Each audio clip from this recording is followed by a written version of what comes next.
tal? Muy buenos días. De riesgos y su aplicación en los instrumentos de ordenamiento territorial. Asimismo, iremos desde lo más general hasta lo más particular en este tema. Comenzando principalmente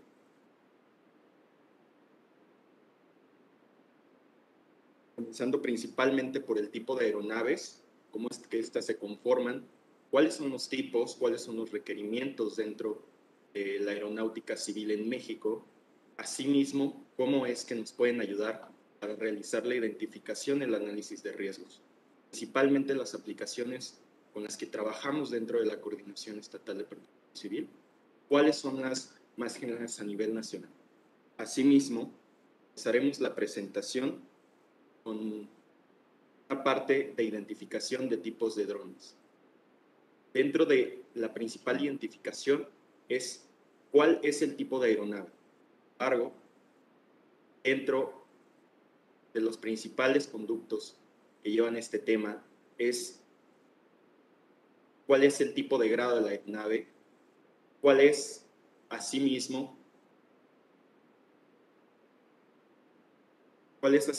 el tipo y el tamaño que tiene la aeronave, cómo está conformada y a partir de estos, cuál es y cómo es que se llaman, cómo se denominan. Dron es el término más famoso, un término muy común pero menos exacto. Es muy común y refiere a zángano, es la traducción que tiene del.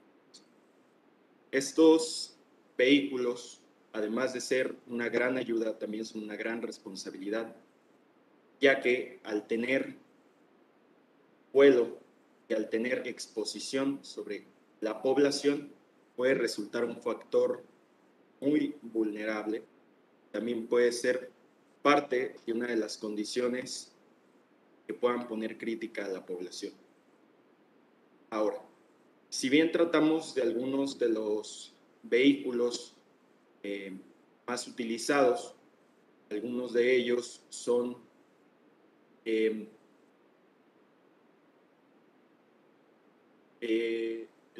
los vehículos Airpass. Airpass es un sistema de comunicación de una aeronave, un piloto, y refiere a estas dos características, el piloto y la aeronave. También tenemos el uso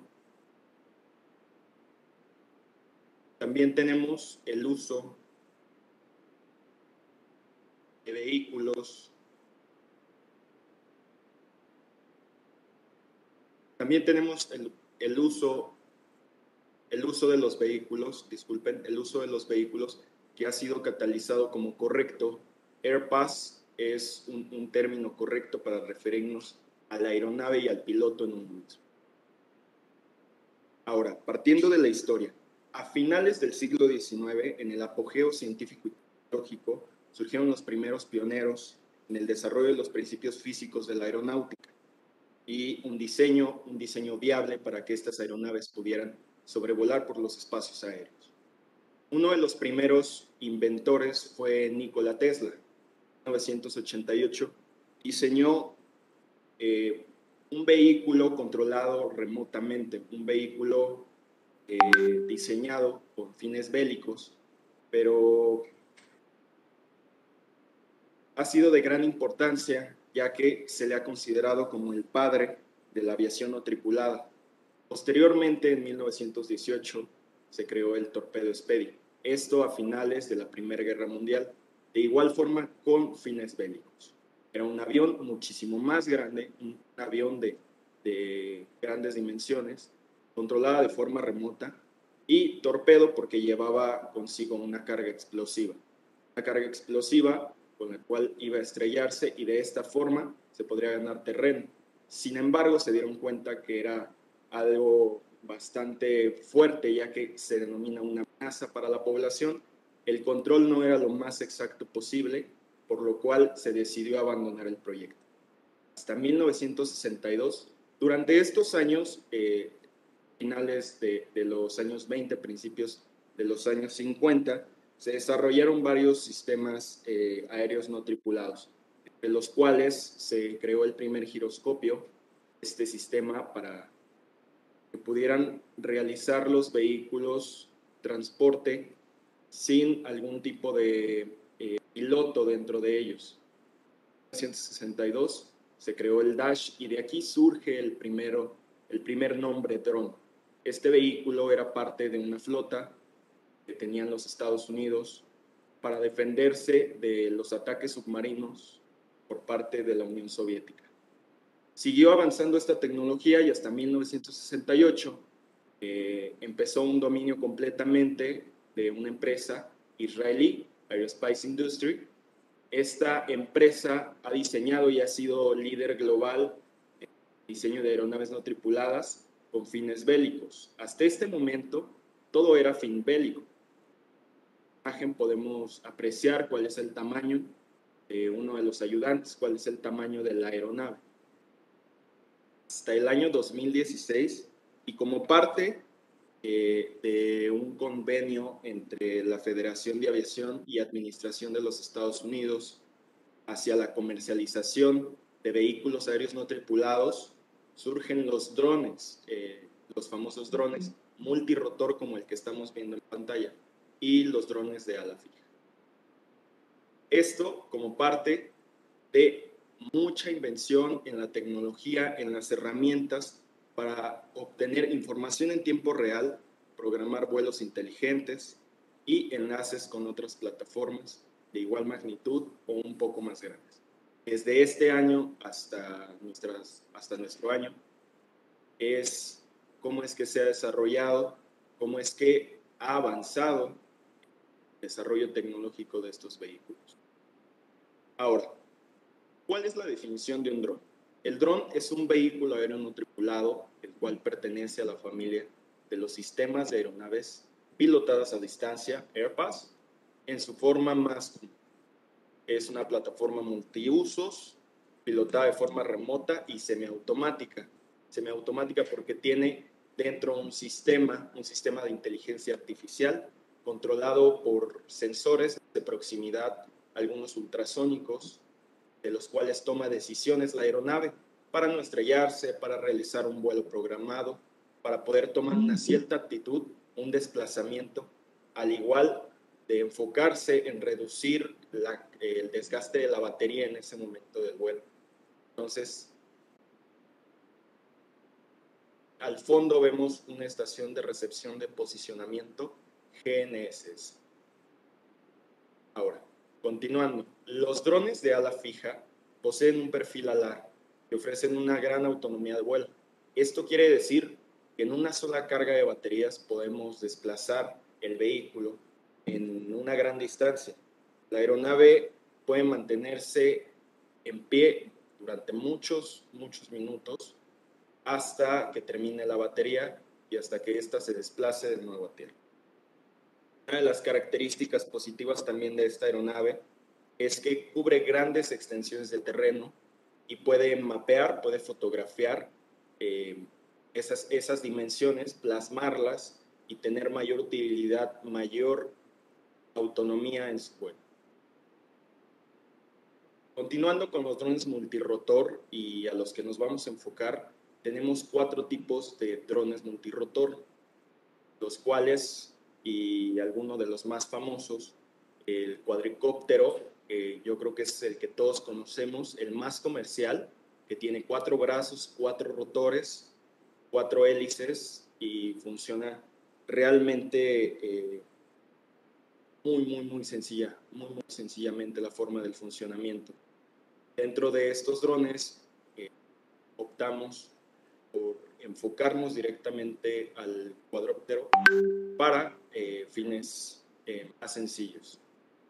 Dentro del tipo de drones tenemos el octacóptero, el hexacóptero y los drones coaxiales, que en un simple brazo poseen hasta 2 rotores, con los cuales se da una mayor estabilidad al vehículo, puede portar mayores cargas, y esto refiere al tipo de brazo, la construcción del brazo, la construcción de la hélice y cuál es el tamaño y la proporción que tiene la fuerza del rotor.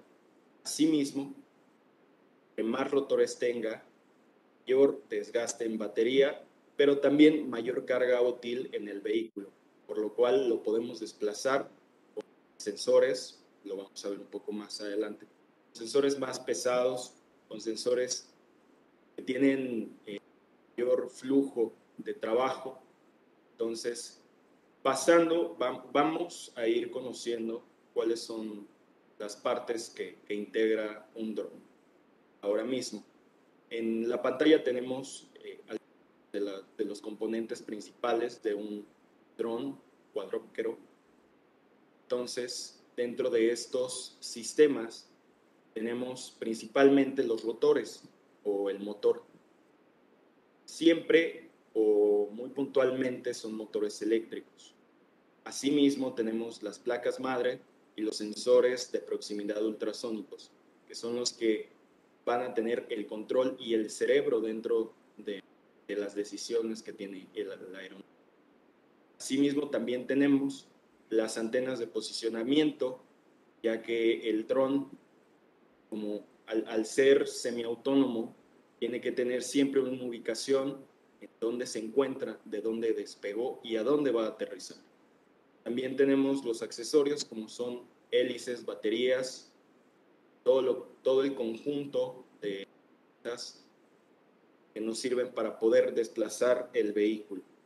Asimismo, un mando de control en el cual el piloto tiene que estar al tanto de las operaciones del vehículo para que éste no pueda perder de vista la aeronave y también sepa sobre su ubicación, su plan de vuelo, sobre las fotografías o el video que se está captando vivo o que se está guardando en algún almacenamiento. Asimismo, en la parte de abajo tenemos una herramienta muy importante, que son los sensores pasivos y activos. Es una herramienta que no puede faltar y que no puede fallar dentro de estos dispositivos. Dentro de la legislación en México, en nuestro país, quien establece de manera legal la aviación civil y aeroportuaria es la Secretaría de Comunicaciones y Transportes. Entre todas las facultades que tiene la Secretaría, una de ellas es expedir normas oficiales para la navegación civil en el espacio aéreo mexicano, con el fin de asegurar la aplicación de los estándares necesarios para prevenir accidentes.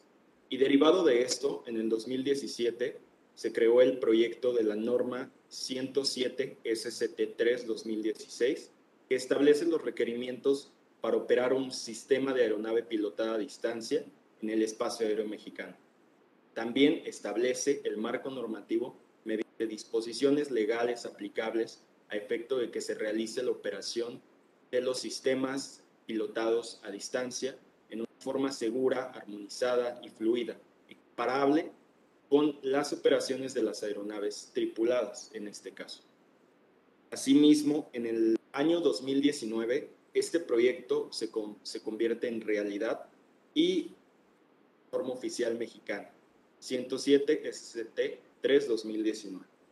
Va de la mano con la Ley del Sistema de Información Estadística y Geográfica que dicta el INEGI, los artículos 60 y 61, ya que al portar un vehículo para hacer algún desplazamiento o levantamiento se tiene que pedir una autorización y previa opinión favorable para captar fotografías aéreas con cámaras métricas y imágenes de percepción remota dentro del espacio aéreo nacional.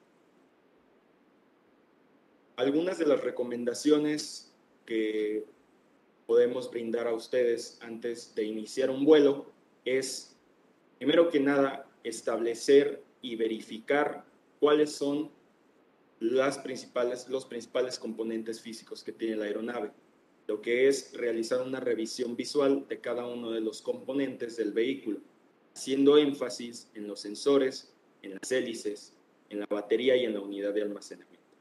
Asimismo, al llevar el vehículo hacia la zona de interés o área de interés, tenemos que visualizar el entorno, previo revisión de las condiciones climáticas del terreno, como lo pueden ser pendientes, cuerpos de agua, el uso de suelo muy importante en dónde debemos pilotar y en dónde no debemos pilotar una aeronave, que por lo general ya los sistemas comerciales ya te lo indican, ya te mencionan cuáles son los espacios que se puede realizar un vuelo a cierta elevación y los cuales no. Asimismo, también la vegetación existente en el área. ¿Cuáles son los puntos de ascenso y cuáles son los puntos de descenso? ¿Cuáles son las condiciones meteorológicas pronosticadas para el día del vuelo y cuáles son las existentes ya dentro del área? Lo que es clima, temperatura, ráfagas de viento, dirección de viento, probable precipitación, cubierta de nubes, rango de visibilidad, así como la disrupción geomagnética para que éste no pierda señal. Al igual, recomendamos llevar un registro en bitácora, una notificación y una autorización de salida de la aeronave. Vamos a pasar a la parte de sensores remotos. Esta parte de sensores remotos es muy importante porque el hecho de tener la aeronave ya implica una responsabilidad, pero ¿cómo vamos a obtener la información que nos interesa? ¿Cómo vamos a obtener la información del área de estudio? A partir de sensores remotos. Pero vámonos primero por la primera parte. ¿Qué es un sensor? El sensor es un dispositivo capaz de detectar diferentes tipos de energía, como la radiación electromagnética. Un ejemplo muy sencillo es nuestro globo ocular. Nuestro globo ocular es una herramienta de percepción sensorial humana a distancia. Los ojos interactúan como sensores en respuesta a la cantidad de luz reflejada y esta información es enviada a nuestro cerebro. El cerebro se podría decir, la interpreta, la decodifica y nosotros podemos obtener la imagen que estamos visualizando. Entonces, el objetivo de un sensor es eso, mandar una señal que permita continuar con un proceso específico, dependiendo del caso que sea. La fuente de energía generadora de datos puede ser desde el sol o puede ser generada de forma artificial, es decir, generada por el propio sensor. Dentro de los sensores tenemos sensores remotos, como lo estamos viendo en la pantalla. Es un sensor remoto que está montado en un satélite y este satélite está observando toda la cobertura terrestre. Los sensores remotos son instrumentos capaces de obtener datos de forma remota a partir de radiación electromagnética recibida o emitida por parte del sensor, misma que al llegar al sensor es distribuida sobre las regiones del espectro electromagnético.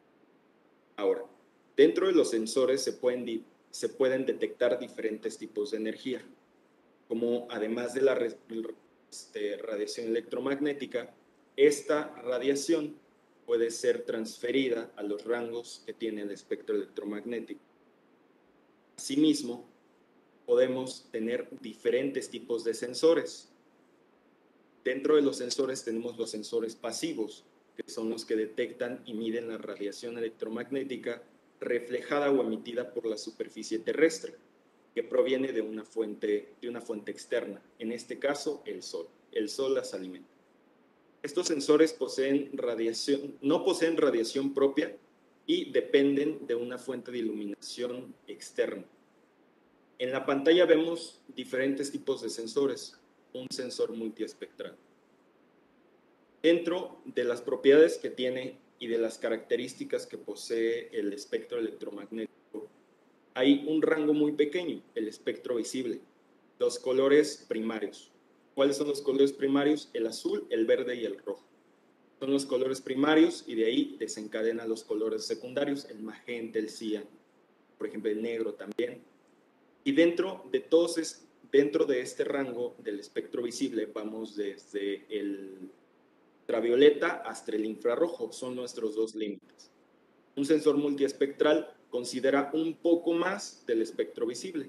Vamos a la parte casi siempre de los infrarrojos. Y con esto, este sensor nos puede ayudar a detectar cuáles son las variaciones en las firmas que tiene cualquier campo en la cobertura terrestre. Estas firmas espectrales refieren a cuál es la información, bueno, en otras palabras, cuál es la energía que proviene de cubierta terrestre, proporcionada por un rayo de fuente que incide a la cobertura y esta es reflejada al sensor. El sensor lo obtiene y puede definir mayores propiedades que nuestra propia visión.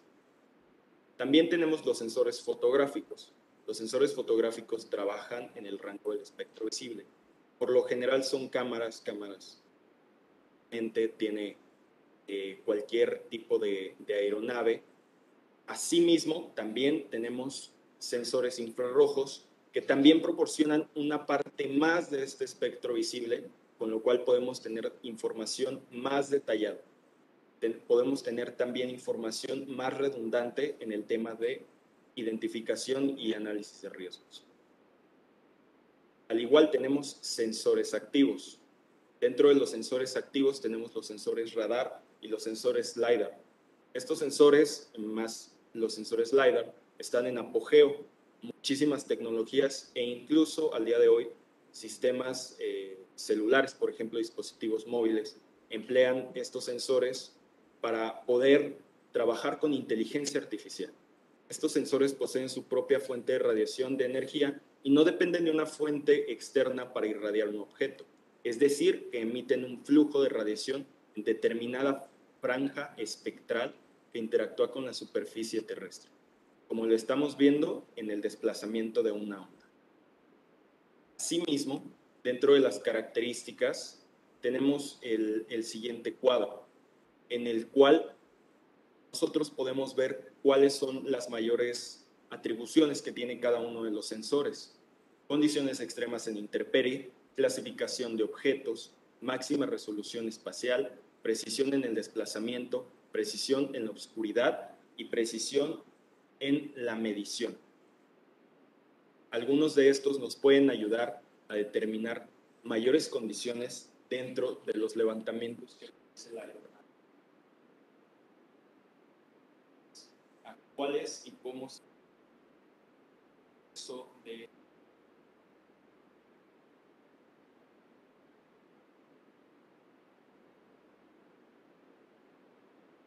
Asimismo, pasamos a esta parte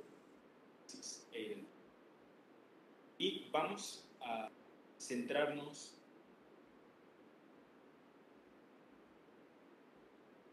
en prácticamente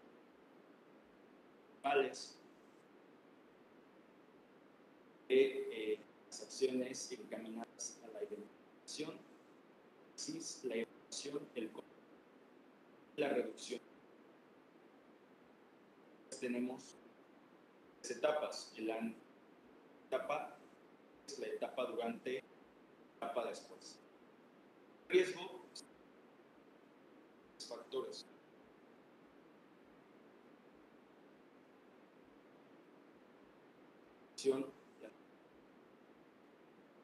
Bienes expuestos a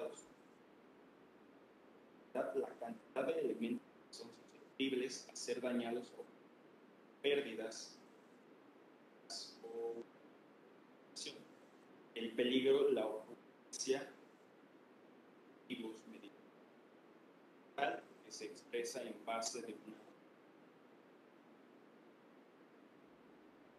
Asimismo, vamos a ir detallando cada una de las acciones encaminadas, principalmente antes con previsión, preparación y preparación de esta manera el antes ha sido publicada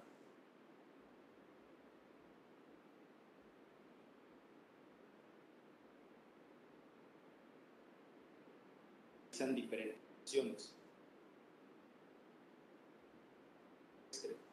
y alta precisión, dimensión, objetos alados sobre dentro de estos levantamientos principales la institución parte de los medios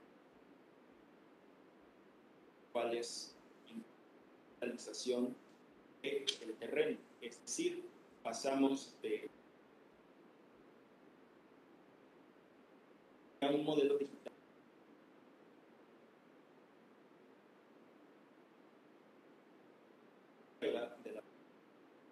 ese modelo nos indica muchísimas cosas. En la esquina inferior derecha, esta nube de puntos es proporcional de un sensor LiDAR. Puede ser también en cuanto a la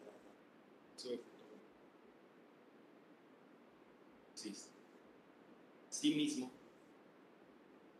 pues de las acciones, digamos, cuál es la precisión en caminar a ubicación de puntos,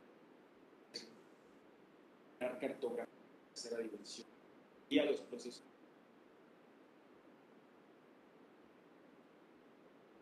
precisa en referencia a una proyección gráfica, datum,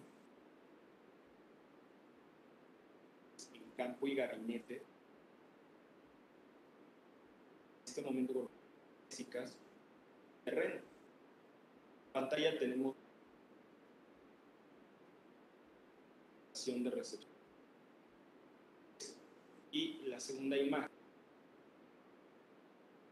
cartas que utilizamos, cuáles son. Todo esto en base a un tratamiento de la física positiva o de tierra para minimizar efectos que tiene la fotogrametría y también para minimizar cuáles son ciertas desfases, ciertas variaciones en el cálculo de estos sistemas para poder pasar de un plano en dimensiones a un. El proceso de vectorización es un proceso que realizamos para conocer de forma más puntual cuáles son las características que tiene. Asimismo, veamos primero la identificación. Este es un pequeño cual identificamos cuáles son los factores relacionados al peligro, cuáles son las distancias, cuáles son los desplazamientos desde un sitio a otro. Y aquí partimos al análisis de exposición en viviendas, viendo cuál es la vulnerabilidad física de estas viviendas, para hacer un mapa y de ahí su publicación en el mismo. Pasando a la publicación Atlas plataforma, pasamos también la actualización, una actualización permanente de Atlas de peligro. Información georreferenciada, clasificada y sistema integrado gráfica se actualiza de esta manera, dado de análisis espacial temporal sobre la acción de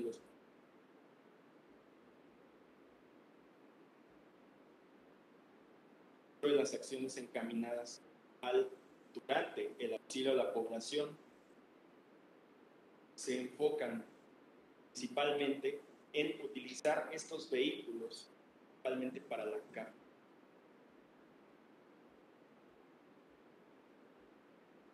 Dentro de las que se obtienen a partir de vuelos, la atención a la emergencia de desastre, y clasificación del grado de la amenaza, la evaluación de daños y necesidades. Y como tal, como se trata de un vuelo que tiene una preparación, el piloto necesita tener la pericia y las características especiales para desplazar en los superficie. Asimismo, se tiene que ser un actor que funge dentro de acción, dentro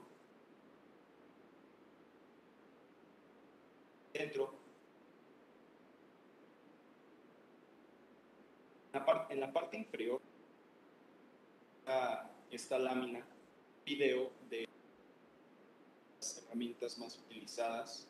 Este es un mapeo, un video en 3 dimensiones, segunda dimensión. Asimismo, tenemos diferentes herramientas para la detección y análisis de riesgos. Después, en la etapa posterior, vamos a la reconstrucción y al proceso de recuperación. Se van a prevalecer los esfuerzos por reconstruir y mejorar el sistema afectado, la población y el entorno, así como la identificación de peligros secundarios, consecuencia de la emergencia o de la amenaza previa. Es decir, un seguimiento ante una nueva posibilidad de ocurrencia hacia cualquier magnitud de desastres futuros. Y de esta forma seguimos alimentando el atlas de peligros y riesgos, seguimos realizando la evaluación, siempre en cuenta cuáles son las métricas que definen el análisis posterior en gabinete, cuáles también son, por ejemplo, memoria de cálculo, cuáles son las metodologías que utilizamos para la publicación de la información ya traducida a una información muchísimo más digerible para que cualquier persona dentro del estado del país pueda verificar esta información.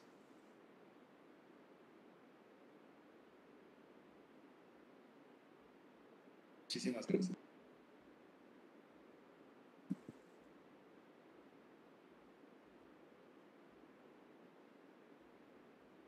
Muchas gracias, ingeniero Sebastián.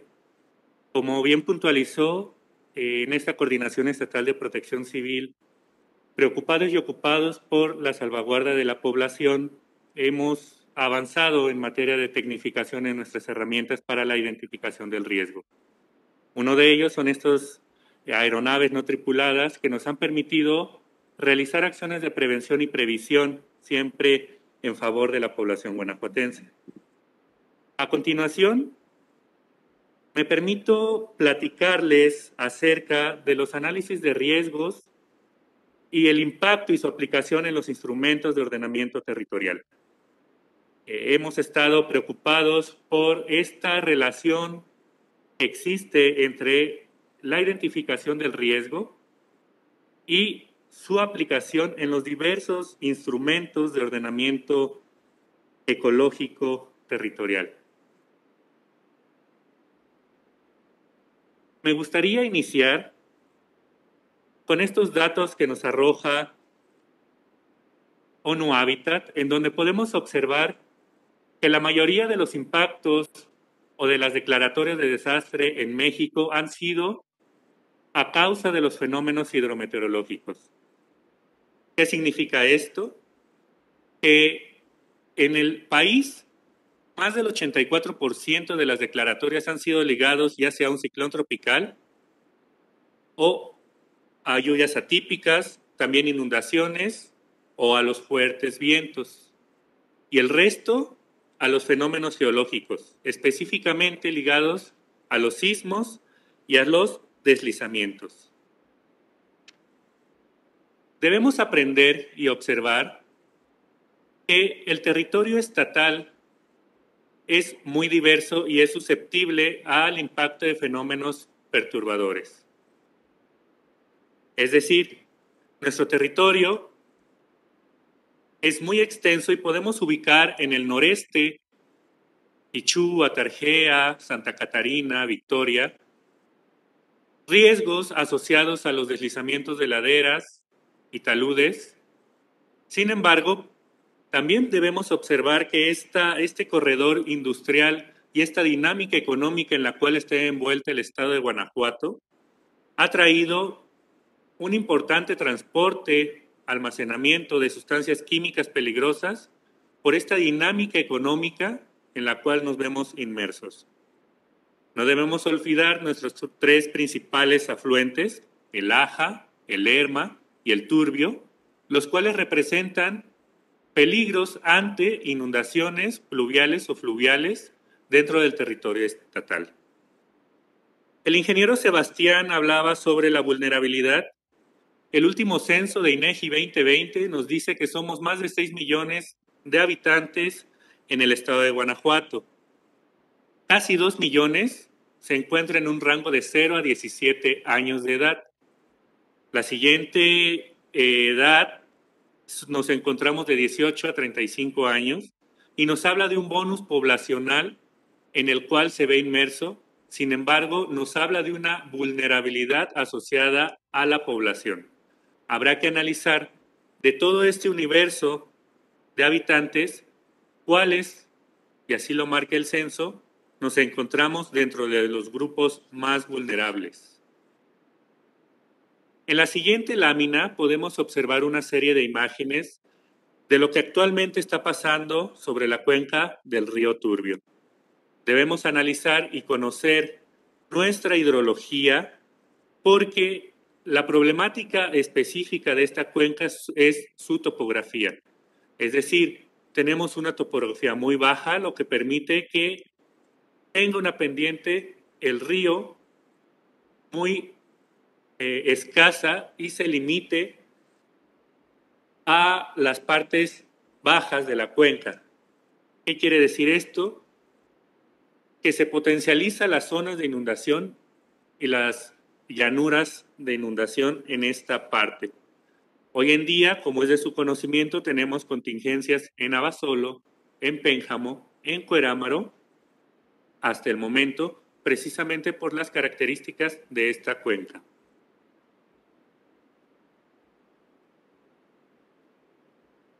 Ahora bien, como nos mencionaba Sebastián, ante este uso de aeronaves no tripuladas, podemos observar que una medida de prevención de los desastres y que permite la gestión efectiva del riesgo, sin duda, es la planeación adecuada y la regulación del uso del suelo. Y es precisamente en donde me quiero enfocar, porque resulta de gran importancia la incorporación del proceso de ordenamiento ecológico regional y municipal de los diferentes niveles de riesgo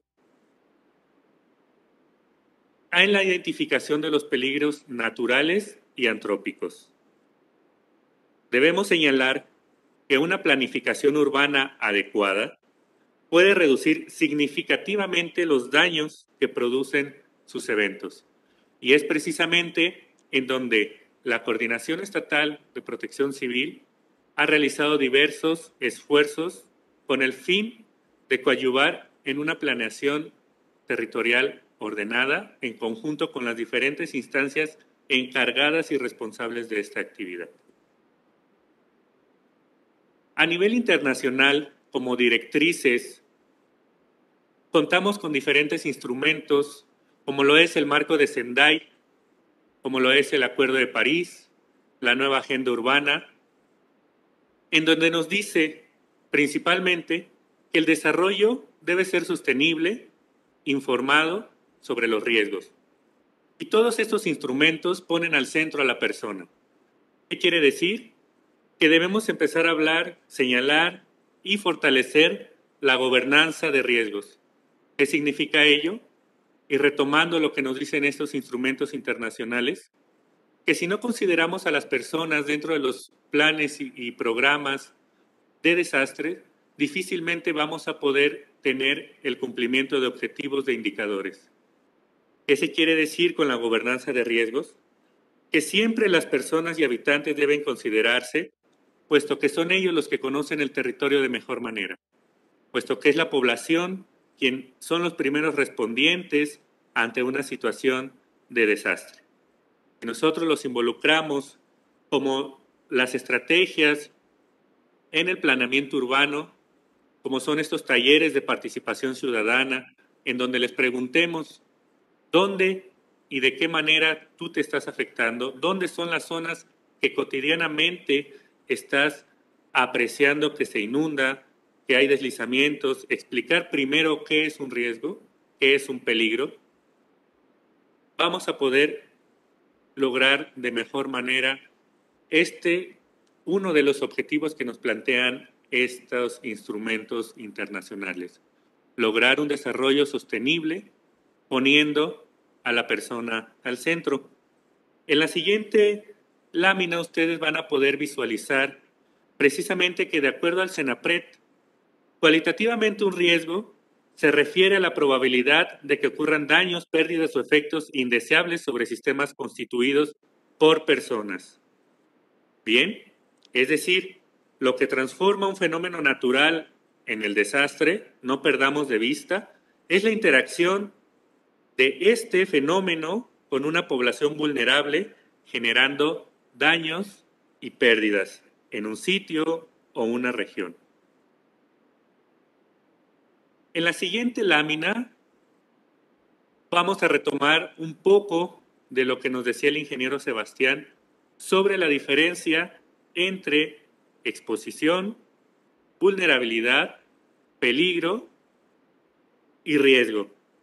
Más adelante, en la siguiente exposición y plática, se va a ahondar en estos temas.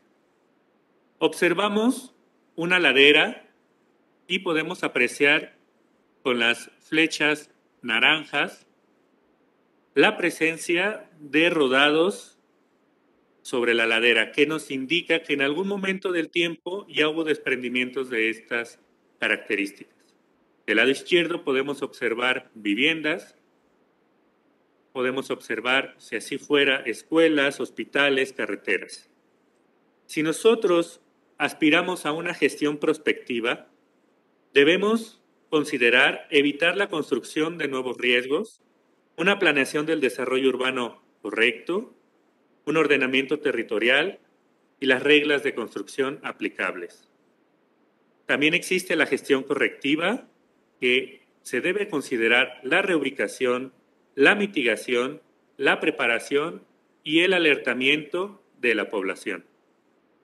Si observamos la gestión reactiva, debemos observar y poner atención en la respuesta de atención a emergencias y en el auxilio.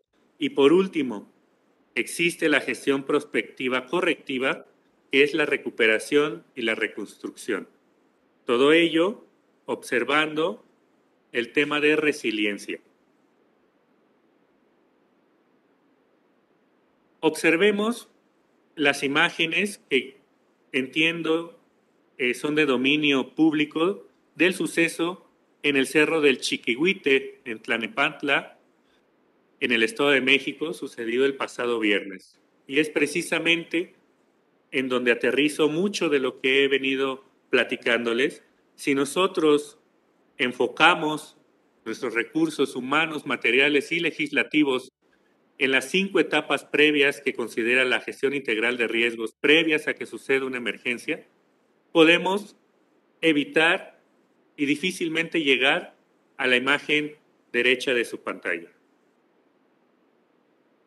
Hablemos también, en la siguiente diapositiva, de el mercado informal de viviendas, en donde motiva este mercado al asentamiento humano en zonas de riesgos. Por eso, la importancia de poder coadyuvar siempre en acompañamiento con las instancias encargadas del ordenamiento urbano, en evitar este tipo de asentamientos en zonas de riesgo. No hablemos de aquel mercado formal que precisamente vamos a cerrar un poco con la legislación vigente actual y las repercusiones que tiene legalmente, y es las siguientes diapositivas.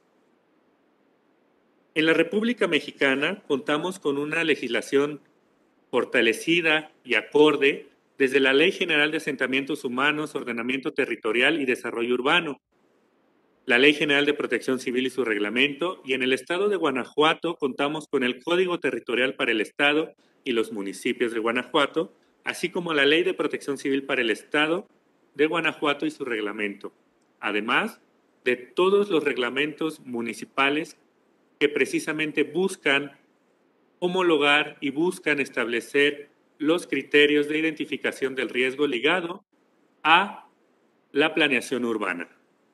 Como ejemplo, en la siguiente lámina podemos observar precisamente lo que nos dice la Ley General de Asentamientos Humanos, de Ordenamiento Territorial y Desarrollo Urbano.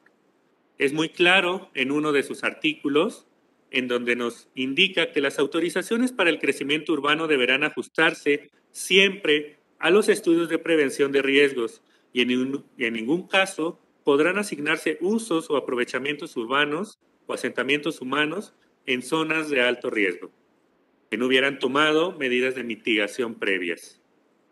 También, las autoridades estatales y municipales competentes realizarán las modificaciones necesarias para los planes y programas de desarrollo urbano y ordenamiento territorial para que las zonas consideradas como de riesgo no mitigable se clasifiquen como no urbanizables o con usos compatibles en esta condición. En la imagen podemos observar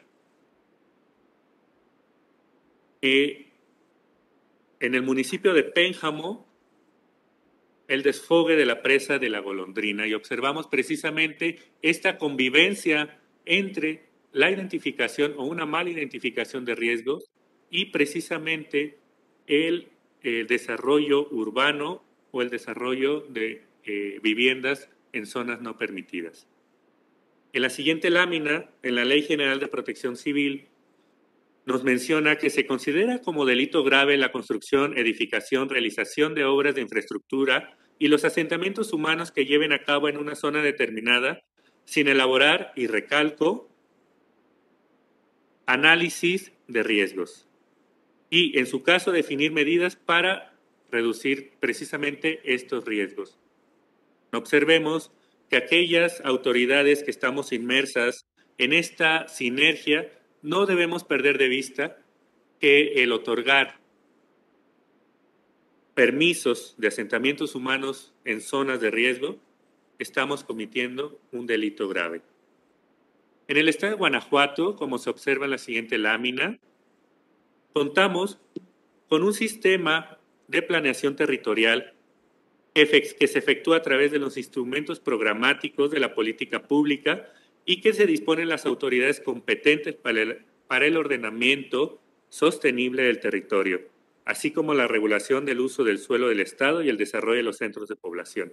Y es aquí en donde me permito puntualizar y sumar todos los esfuerzos de esta plática para hablar de los programas municipales de desarrollo urbano, ecológico, territorial, por sus siglas PEMEDUET, en donde, tratándose de acciones y proyectos u obras que se encuentren, como menciona el Código Territorial, antes de entrar a los PEMEDUET, todos aquellos proyectos y acciones u obras que se encuentren ubicadas en zonas de alto riesgo conforme al Atlas Estatal de Riesgos o al Atlas de Riesgos Municipales, la unidad administrativa municipal, antes de otorgar el permiso de uso del suelo, deberá contar con un estudio de prevención de riesgos que elabore la unidad municipal de protección civil. Esto fue una adecuación al artículo 283 del Código Territorial, en donde precisamente fortalece y puntualiza la importancia de estos análisis de riesgos en el territorio previo a otorgar los cambios de uso de suelo en el territorio municipal. Hablando de los PEMEDUET, es importante señalar y puntualizar que estos instrumentos de planeación son de vital importancia. Conjuntan en el estado de Guanajuato, y hay que decirlo así, es un gran reto porque conjuntan estrategias de ordenamiento territorial, de desarrollo urbano y en materia ecológica. ¿Por qué es un gran reto? Porque conjunta todas estas directrices en un solo instrumento. Y al hablar de riesgos dentro de un PEMEDUET, debemos hablar de responsabilidad al señalar precisamente cuáles son esos riesgos en el municipio y que a la hora de establecer los procesos y protocolos de cambio de uso de suelo, siempre se voltea a ver a la Coordinación Municipal de Protección Civil, quien es la encargada de identificar precisamente estos riesgos para desmotivar y no ahondar en los desarrollos urbanos, en la planeación urbana, a una zona de riesgos. Y precisamente es aquí en donde nosotros como dependencias y esta articulación ligada a estas dos variables debemos siempre estar de la mano. Y precisamente en la siguiente lámina, una de las conclusiones a las que se ha llegado a través de todo este tiempo es que aquellas dependencias encargadas de planeamiento, desarrollo urbano, no están armonizadas con las dependencias encargadas de la identificación de los riesgos. Debemos considerar, como ya se habló, que toda nuestra legislación siempre va de la mano entre la gestión integral de riesgos y el planeamiento urbano.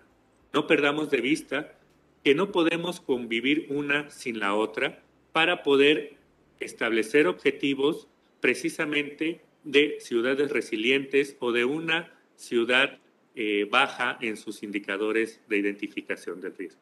Por eso, la invitación es que se establezcan a nivel local y debiera ser así siempre estos procesos entre protección civil municipal y los desarrollos urbanos, desarrollos en planes, entre otros.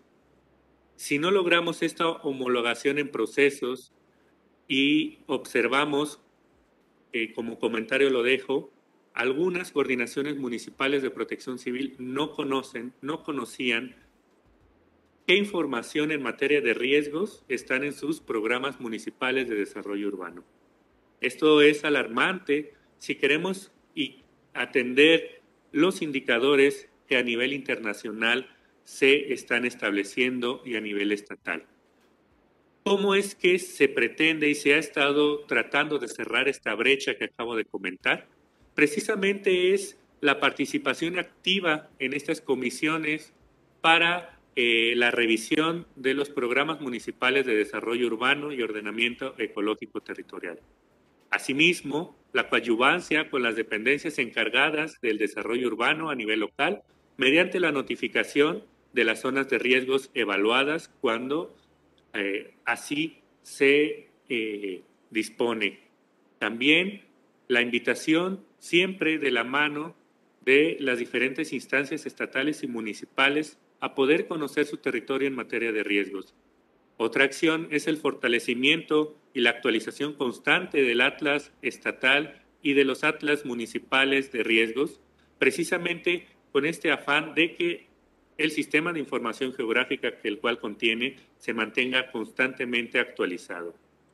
Por último, otra estrategia es el fortalecimiento de las coordinaciones municipales de protección civil en materia de identificación de riesgos y ligado al ordenamiento territorial mediante capacitaciones en la materia. Ahora bien, concluyo mencionando que la gestión integral de riesgos es un elemento angular en la planeación urbana y que debiera existir siempre y en cada una de las tomas de decisiones que así se definen. Espero haya sido de su agrado esta plática. Me despido quedando como su servidor en la Coordinación Estatal de Protección Civil de Guanajuato. Muchas gracias.